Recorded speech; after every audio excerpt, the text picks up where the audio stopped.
को मिले शिक्षिका और छात्राओं के लिए मुसीबत बन गई है ये ऑनलाइन क्लासेस। ये बहुत बड़ी खबर है और ये हर घर से जुड़ी हुई कहानी, क्योंकि हर घर से बच्चे ऑनलाइन आजकल पढ़ रहे हैं। छात्राओं शिक्षिकाओं से अश्लीलता हो रही है। आईडी छिपाकर छात्र अश्लील बात कर रहे हैं। ऑनलाइन क्लास में ही अश्लील फिल्म चलाने का भी मामला सामने आया और वाकई बहुत परेशान कर देने वाली बात है। ऑनलाइन क्लासेस में यह अश्लीलता देखने को मिली है। शिक्षक, स्कूल संचालक छात्रों की हरकतों से हैरान है, परेशान भी है। छात्र ही नहीं, अभिभावक भी पहचान छिपाकर अश्लीलता कर रहे हैं। सिर्फ स्टूडेंट्स ही नहीं, उनके पिता, उनके परिवार के लोग भी कुछ इस तरह से हरकतें कर रहे हैं। और अनएडेड प्राइवेट स्कूल एसोसिएशन ने अब मोर्चा खोल दिया है। सरकार से पेरेंट्स के लिए गाइडलाइंस बनाने की मांग अब ये पेरेंट्स करने वाले हैं। ये बहुत बड़ी खबर है।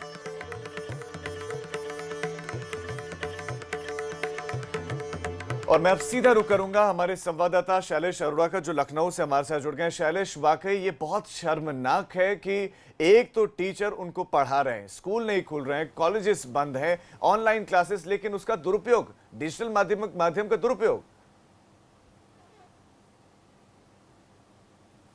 बिल्कुल निश्चित रूप से राजीव, जब से लॉकडाउन हुआ है तब से सरकार ने और स्कूलों ने मिलकर एक रास्ता निकाला कि छात्र छात्राओं की पढ़ाई का नुकसान ना हो। वो रास्ता था ऑनलाइन क्लासेस का।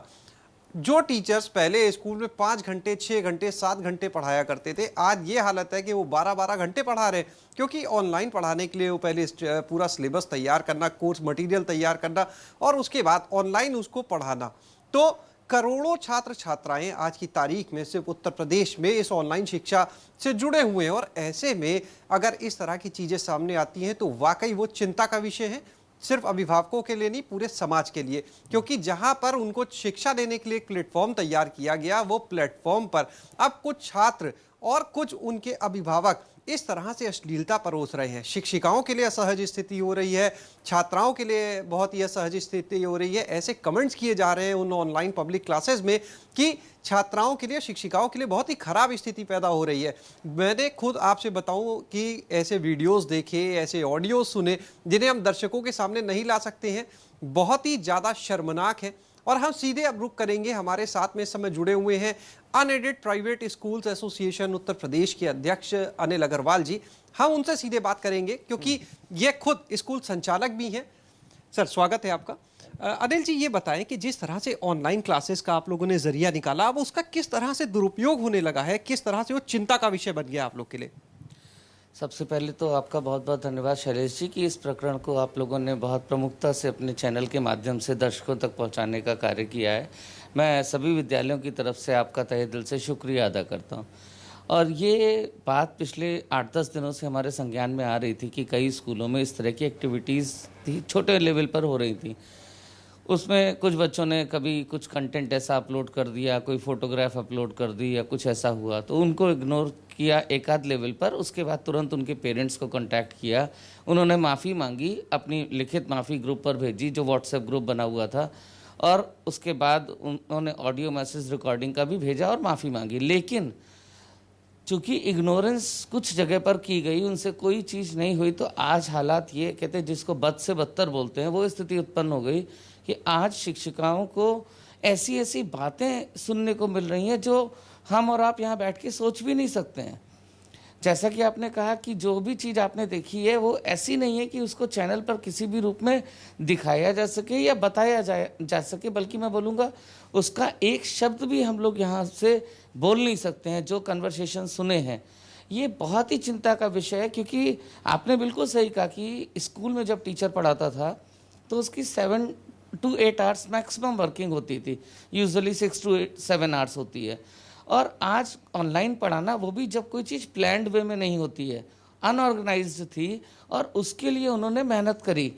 आज शिक्षक शिक्षिकाएं सवेरे 7 बजे उठते हैं, वैसे ही जैसे स्कूल के लिए हैं, लॉकडाउन के दौरान भी वो अपने परिवार के साथ होते हैं, वो परिवार की भी जिम्मेदारी निभा रहे हैं, और इन बच्चों के लिए जिनको वो चाहते हैं कि शिक्षा से वंचित ना हो, क्योंकि ये लंबा समय है।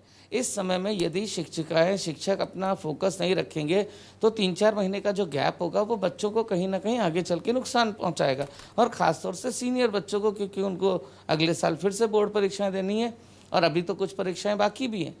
एक प्रयास निजी स्कूलों ने बहुत पहले से शुरू किया। लॉकडाउन के शुरू होते ही 3-4 दिनों के अंदर सभी ने प्लानिंग करी और अपने यहाँ ये क्लासेस शुरू कर दी।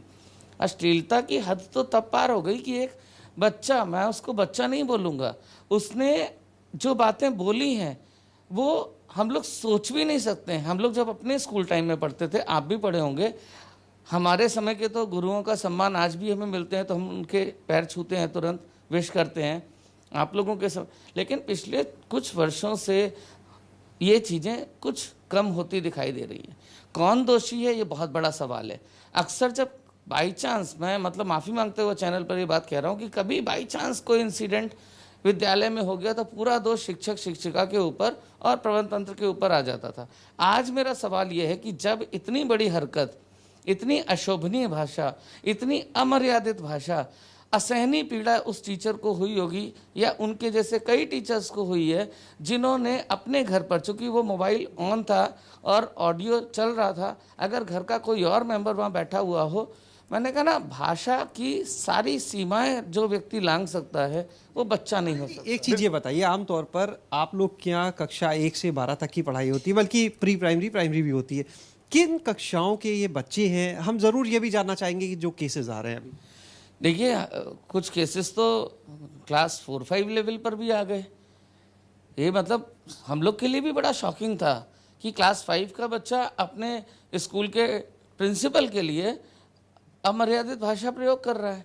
उसने एक ऑडियो रिकॉर्ड किया और उसको व्हाट्सएप ग्रुप पर डाल दिया। जब उनके पेरेंट्स से बात हुई तो उन्होंने कहा कि ये गलती से हो गया, माफ़ कर दीजिए, बच्चा बड़ा सहमा हुआ है, डरा हुआ है कि उसको। मैं कहता हूँ ये नौबत ही क्यों आ रही है? आज बच्चा गलती कर रहा है, पेरेंट तुरंत डिफेंसिव हो जा रहे हैं। और जो बात मैं कह रहा था कि जी एक चीज़ और बताइए, क्या स्टूडेंट्स के अलावा आप लोगों ने जैसा बताया पेरेंट्स की तरफ से भी इस तरह की हरकतें हो रही हैं, टीचर्स के साथ अभद्र भाषा का प्रयोग या अश्लीलता, अपनी आइडेंटिटी को छुपाकर? नहीं, पेरेंट्स ने अभद्र भाषा तो मैं नहीं बोलूँगा क्योंकि मेरे संज्ञान में कोई प्रकरण ऐसा नहीं आया, लेकिन पेरेंट्स ऑड टाइम में टीचर्स को मैसेज जरूर कर रहे हैं। ऑड टाइम मीन्स रात के 9 बजे 10 बजे, कभी कभी कॉल भी कर देते हैं। एक शिक्षक शिक्षिका को आपको ऐसी क्या आवश्यकता है कि रात के समय आप कॉल कर रहे हैं? आप जब वीडियो क्लासेस चल रही हैं तो आप कुछ भी पहन के उस क्लास में आमने सामने से निकल रहे हैं तो विजिबिलिटी तो आपकी आती है। वो एम्बैरेसिंग मोमेंट उस टीचर के लिए होता है। हम लोगों ने इन चीज़ों से बचने के लिए भी प्रयास किए। और जहाँ तक रही केसेस की बात, जो मैं बात कह रहा था, एक केस तो ये आया कि एक बच्चा जो 9th से 11th क्लास के बीच के हैं, 2-3 बच्चे, 2-3 केसेस आए हैं जिन्होंने, चूँकि ऑनलाइन में आपका मोबाइल ही साधन होता है, मोबाइल में कुछ इस तरह का कंटेंट था जो उन्होंने लाइव क्लास के दौरान चला दिया। मैं उस कंटेंट का नाम तक नहीं ले सकता कि जो चीज़ चलाई है, आप समझ सकते हैं कि क्या उसने ऑनलाइन प्ले किया होता।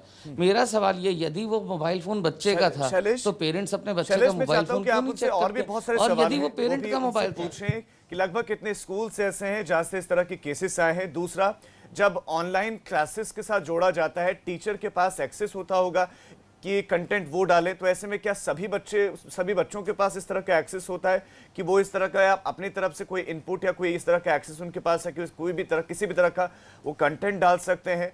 और अभी आपने कहाँ शिकायत की है, कितने लोगों के पास इस मामले को पहुंचाया है उन्होंने? अनिल जी, एक चीज़ तो ये जानना चाहेंगे कि अब तक लगभग कितने स्कूलों से इस तरह के प्रकरण आप लोग के सामने आ चुके हैं? जहाँ तक मैं लखनऊ शहर की बात करूँ, जब ये मामला उठना शुरू हुआ, प्रमुखता से इसको जब उठाया गया, तो बड़े बड़े स्कूल, मैं किसी का नाम नहीं ले सकता, मतलब मैक्सिमम जगह से इस तरह की छोटी मोटी और कुछ जगह से बहुत बड़ी कंप्लेंट्स आ गई सामने। और शहर तो छोड़िए, यहाँ पर मेरठ एसोसिएशन के लोगों से भी ये जानकारी प्राप्त हुई, गाजियाबाद से भी ये पता चला, आगरा से भी ये पता चला, लखीमपुर से भी ये पता चला, सीतापुर से भी ये पता चला कि इस तरह की चीजें पेरेंट्स, मुद्दा जो है पूरे प्रदेश भर में सेम परिस्थिति, प्रदेश तक ही सीमित नहीं है, ये पूरे देश तक गया होगा। क्योंकि लोग कुछ चीजें बताते नहीं है, हर कोई ये सोचता है कि अननेसेसरी एक नाम खराब होगा। मेरा सवाल इसलिए कि आज अगर ये मुद्दा नहीं उठा या ये चीज अभिभावकों तक, बिल्कुल आपका यहाँ पर, ये आपका नहीं बल्कि पूरे समाज का मुद्दा हम लोग उठा रहे हैं, इसीलिए चर्चा हो रही है। अनिल जी, एक चीज ये बताइएगा कि आपने बोला बच्चे कंटेंट को ऑनलाइन क्लास में अपलोड कर देते हैं। 2 सवाल है मेरे कि आखिर वो ऐसा कैसे कर पाते हैं? क्या उनको भी एक्सेस मिला हुआ है कि कोई भी कंटेंट वो अपलोड कर सकते हैं? क्या उस पर किसी तरह की रोक नहीं है अभी? देखिए, जब ऑनलाइन क्लासेस चलती हैं तो एक URL आईडी भेजी जाती है और एक पासवर्ड होता है। वो पासवर्ड भी बच्चा किसी को शेयर कर सकता है, लेकिन दोषी बच्चा ही कहलाएगा क्योंकि वो पेरेंट के मोबाइल पर जाता है। अब दूसरी चीज़ होती है, जिस समय ऑनलाइन क्लास चल रही होती है उस समय और बच्चों के पास ऑडियो, वीडियो और माइक्रोफोन तीनों ऑप्शंस के साथ में रहता है। वीडियो जनरली हम लोग ऑन करवा के रखते हैं बच्चों का, ताकि वो दिखते रहें। और एक और हम लोगों ने इनिशिएटिव लिया कि यूनिफॉर्म पहन के बच्चे बैठें क्लास में। वो इसलिए करते हैं क्योंकि उसमें बच्चे का मोबाइल, वो उसमें एक स्क्रीन प्रेजेंटेशन का ऑप्शन भी होता है कि बच्चा अपना मोबाइल डिस्प्ले में ला सकता है। क्योंकि ऑनलाइन के कुछ अच्छाइयाँ हैं तो कुछ अभी फीचर्स ऐसे हैं जिसको दूसरे लेवल पर चेक नहीं लगाया जा सकता। जो होस्ट करता है उसके पास ये अधिकार होता है कि वो म्यूट कर दे, लेकिन जब तक वो पढ़ा रहा है, आप सोचिए एक टीचर पढ़ा रहा है और एक बच्चे ने बोलना शुरू किया, तो उसमें जब तक वो ऑब्जर्व, क्योंकि स्क्रीन पर छोटे छोटे आइकन्स बन के आते हैं, जब तक वो देखेगा तब तक तो उसने अपनी सारी बात ही कह डाली है।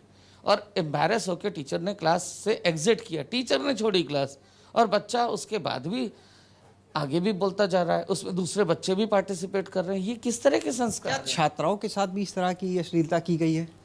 छात्राओं के ऊपर भद्दे कमेंट उस तरह के हुए हैं कि तुम बड़ी अच्छी लग रही हो, यूनिफॉर्म में तो इतनी अच्छी नहीं लगती, समथिंग लाइक दिस।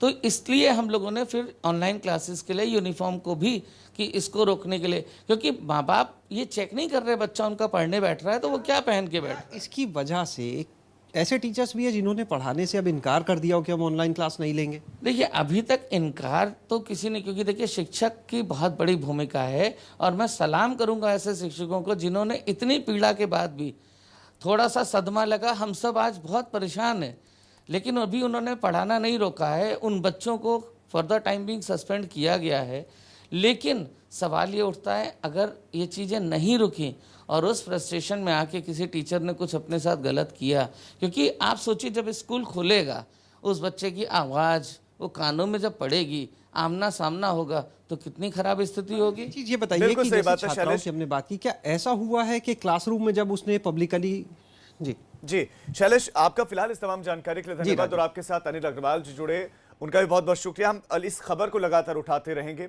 हम खबर को उठा रहे हैं